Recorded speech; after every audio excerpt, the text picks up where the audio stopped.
बीजीय व्यंजक यानी कि अलजेब्रिक एक्सप्रेशन क्या है? 3 और 7 का योगफल। इसका क्या मतलब है? 3 + 7 जिसे हम 10 कह सकते हैं। ये एक अंकगणितीय व्यंजक यानी कि न्यूमेरिकल एक्सप्रेशन है, क्योंकि हमने अंकों को लेकर एक व्यंजक बनाया।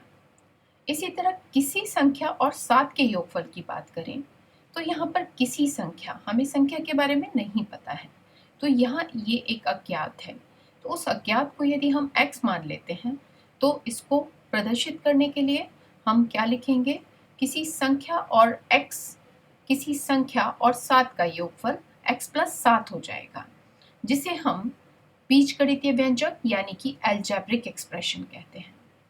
तो बीजगणितीय व्यंजक में अंकों के अलावा एक चर भी होता है जो अज्ञात होता है, जिसको हम x, y या z के रूप में लिख सकते हैं। जबकि एक समीकरण क्या है कि किसी संख्या व 7 का योगफल यदि 12 हमें पता है, यानी कि वो संख्या जो अज्ञात है, जिसको हमने x या चर माना है, उसका 7 के साथ योगफल भी हमें दिया हुआ है, तो इसको हम क्या कहेंगे? एक समीकरण कहेंगे। तो बीजगणितीय व्यंजक यानी कि अलजेब्रिक एक्सप्रेशन तो एक परिस्थिति को दर्शाता है, एक सिचुएशन को बताता है, जबकि समीकरण, बीजगणितीय समीकरण से हम उस चर का मान ज्ञात कर सकते हैं। यहाँ हम बीजगणितीय व्यंजक यानी कि अलजेब्रिक एक्सप्रेशंस को बनाना सीखेंगे। x के 2 गुने से 3 अधिक, 3 more than 2 times of x। तो इसको समझने के लिए हम टाइल्स का प्रयोग कर सकते हैं। हमने एक टाइल जिसकी लंबाई x है तथा जिसकी चौड़ाई 1 है। ये टाइल किसको दर्शाएगी? x को। हमने जो हरा रंग लिया है उसको हमने +x मान लिया। इसी तरीके से एक टाइल xy1 की अगर हम लेते हैं तो वो -x को दर्शाएगी। अब यदि हम 1/1 का एक वर्ग ले लेते हैं और हरे रंग का लेते हैं तो हम मानते हैं कि वो +1 को दर्शा रहा है। इसी तरह लाल रंग का इकाई वर्ग मान लीजिए -1 को दर्शाता है। तो यहाँ पर ये एक चर है जबकि एक अचर है। ये अंकों और संख्याओं के रूप में है। तो x के 2 गुने से 3 अधिक, x का 2 गुना, इसका मतलब हम x की 2 टाइल्स लेंगे, जो हमें क्या देगी? x का 2 गुना से 3 अधिक। 3 अधिक मतलब 3 इकाई वर्ग ले लेते हैं, 1 + 1 + 1, कितने इकाई वर्ग हो गए? 3। तो हमारा एक्सप्रेशन क्या बन गया? x के 2 गुने से 3 अधिक, जहां पर x क्या है? चर, 3 क्या है? अचर, तथा 2 क्या है? 2 x की स्थिति को बता रहा है कि x कितने लिए गए हैं, तो 2 क्या होगा? यहाँ पर गुणांक होगा। तो ये हमारा एक व्यंजक बना, x के 2 गुने से 3 अधिक। इसी तरह x के 3 गुने से 2 कम, 2 less than 3 times of x। तो यहाँ पर हम क्या करेंगे? x की 3 टाइलें लेंगे, जो क्या बताएगा? 3x को। इसमें से 2 कम करना है, तो हम -1 के 2 इकाई वर्ग ले लेते हैं, जो अंकों को प्रदर्शित कर रहा है। तो 3x - 2 क्या दर्शा रहा है?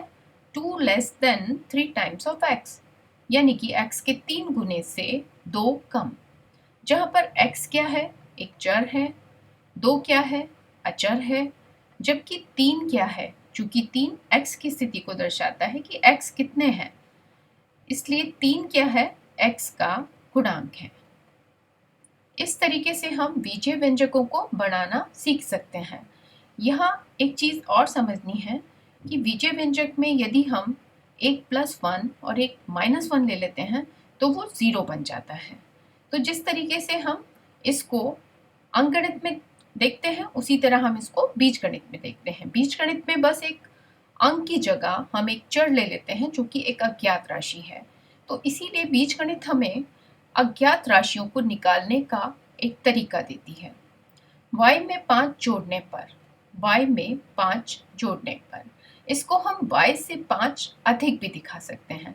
अधिक का मतलब उसमें हम जोड़ना है, यानी कि more than 5, y is more than 5। t में से 7 घटाने पर t में से 7 घटाने पर। इसको हम t से 7 कम भी कह सकते हैं।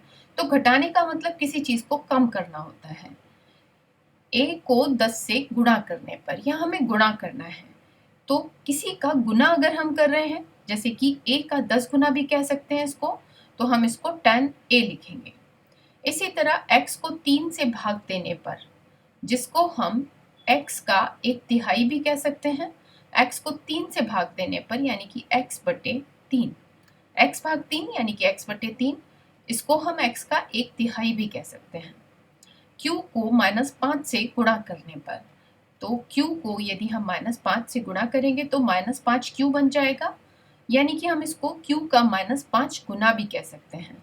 यहाँ पर 10 a का गुणांक है, यहाँ पर 1/3 x का गुणांक है, यहाँ -5 इस q का गुणांक है, जबकि यहाँ पर 5 और 7 अचर राशियों को प्रदर्शित कर रहे हैं। x को 3 से गुणा करके 2 जोड़ने पर, यानी कि x को पहले हम 3 से गुणा करेंगे और इसमें 2 जोड़ेंगे। यहाँ हम इसको ये भी कह सकते हैं x के 3 गुने से 2 अधिक। अधिक की बात करेंगे तो जोड़ेंगे और गुने की बात करेंगे तो गुणा करेंगे, यानी कि क्या बन गया 3x + 2। इसी तरह y को 2 से गुणा करके, y को 2 से गुणा करके 5 घटाने पर, यानी कि इसको हम y के 2 गुने से 5 कम भी कह सकते हैं। 5 कम का मतलब हम कम करेंगे, घटाएंगे, और गुने का मतलब हम उसका दुगना तिगुना या जो भी हमें करना है, जितने गुना करना है हम उसका उतना गुना करेंगे। अब देखते हैं कि परिस्थिति के हिसाब से व्यवहारिक रूप में हम व्यंजकों का प्रयोग कैसे करेंगे। मान लीजिए एक परिस्थिति है कि सोनम के पास दीपू से 10 कंचे अधिक हैं, लेकिन यहाँ तो हमें यही नहीं पता कि दीपू के पास कितने कंचे हैं। तो हम मान लेते हैं कि माना दीपू के पास x कंचे हैं। तो ये x क्या है? ये x एक चर है, एक वेरिएबल है। अब ये जो कथन दूसरा है कि अगर हमें ये पता लग गया कि दीपू के पास x कंचे हैं, तो सोनम के पास कितने कंचे हो जाएंगे?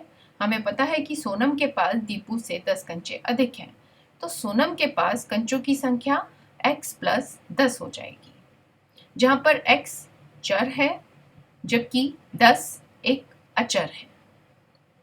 इसी तरह मोनिका सोनम से 2 वर्ष छोटी है, तो यहाँ पर हमें सोनम की आयु भी नहीं पता, तो हम मान लेते हैं कि सोनम की आयु x वर्ष है, तो x यहाँ पर एक चर हुआ। अब यदि हमें मोनिका की आयु निकालनी है, तो हम सोनम की आयु, चूंकि हमने x मानी थी और मोनिका सोनम से 2 वर्ष छोटी है, तो मोनिका की आयु सोनम की आयु से 2 साल कम कर देते हैं, यानी कि मोनिका की आयु x - 2 हो जाएगी। इसी तरह संजू की आयु मंजू की आयु की 2 गुनी है।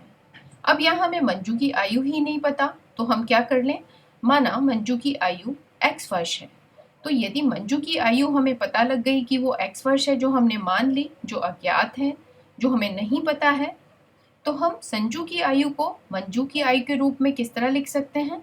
चूंकि संजू की आयु मंजू की आयु की 2 गुनी है, तो संजू की आयु मंजू की आयु की 2 गुनी यानी कि 2x वर्ष हो जाएगी। इसी तरह अगली सिचुएशन है, आज से 5 वर्ष पहले कोमल की आयु क्या थी?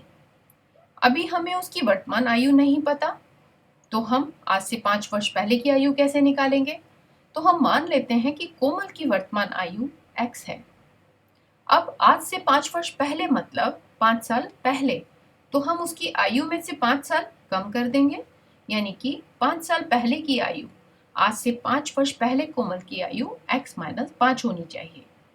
इसी तरह एक बस की चाल उसी सड़क पर जाते हुए ट्रक की चाल से 10 किलोमीटर प्रति घंटा अधिक है, तो हमें तो ट्रक की चाल ही नहीं पता, तो हम बस की चाल को कैसे निकालेंगे? तो यदि हम ट्रक की चाल को क्या मान लेते हैं, 22 किलोमीटर प्रति घंटा मान लेते हैं, तो बस की चाल चूंकि ट्रक की चाल से 10 किलोमीटर प्रति घंटा अधिक है, तो बस की चाल ट्रक की चाल यानी कि y से कितना अधिक हो जाएगी? y से 10 किलोमीटर प्रति घंटा अधिक हो जाएगी, यानी कि बस की चाल कितनी हो गई? y + 10 हो गई।